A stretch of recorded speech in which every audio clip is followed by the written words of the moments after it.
Middletown is a medium-sized college town on the Connecticut River. I have lived there all 17 years of my life, and not once have I heard anything about its role in slavery. This history has been largely forgotten, and you can even say it's been swept under the rug. Middletown, in central Connecticut in the 17th and 18th centuries, was a large port city.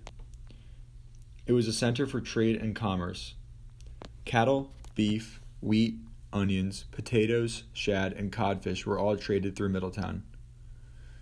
Middletown and its port was essential to the survival of colonists in Connecticut and New England as a whole. But Middletown had a forgotten trade: slaves. By the year 1770, there were established slave traders operating out of Middletown. By 1774, there were 200 documented enslaved people living and working in Middletown.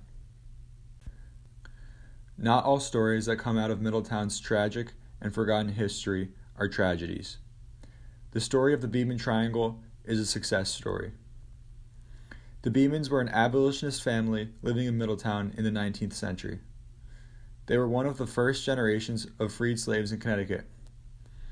In 1781, in exchange for his freedom, an enslaved man, Caesar Beeman, volunteered to fight in the Revolutionary War for his enslaver. After fighting in the war, he was freed. Upon gaining his freedom, he made his own last name, Beeman, made from be a man. In 1830, Jehiel Beeman, Caesar's son, moved with his family to Middletown. He was a prominent pastor at the Cross Street AME Zion Church.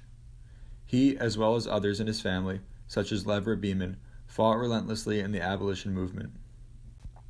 In 1834, Jehiel Beeman founded the Middletown Anti-Slavery Society. Also in 1834, one of the first female anti-slavery movements was founded by Jehiel's wife Nancy and Leverett's wife Clarissa. At the time, this was a very dangerous thing to do. Abolition movements were usually the victims of violence.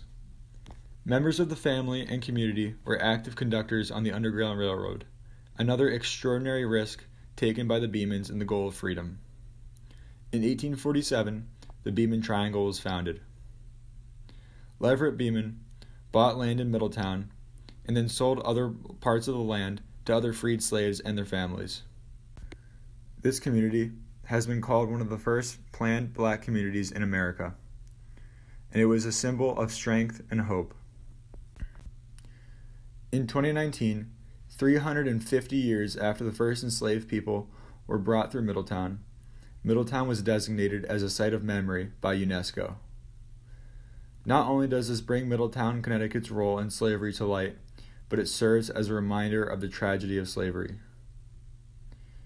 This site of remembrance by UNESCO is symbolized with a plaque on the Connecticut River where the old port used to stand.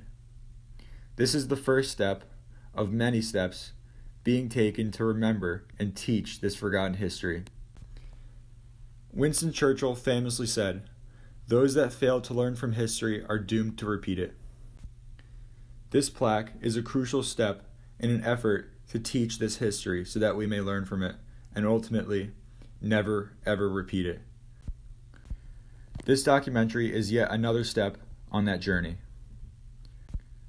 Thank you very much for watching.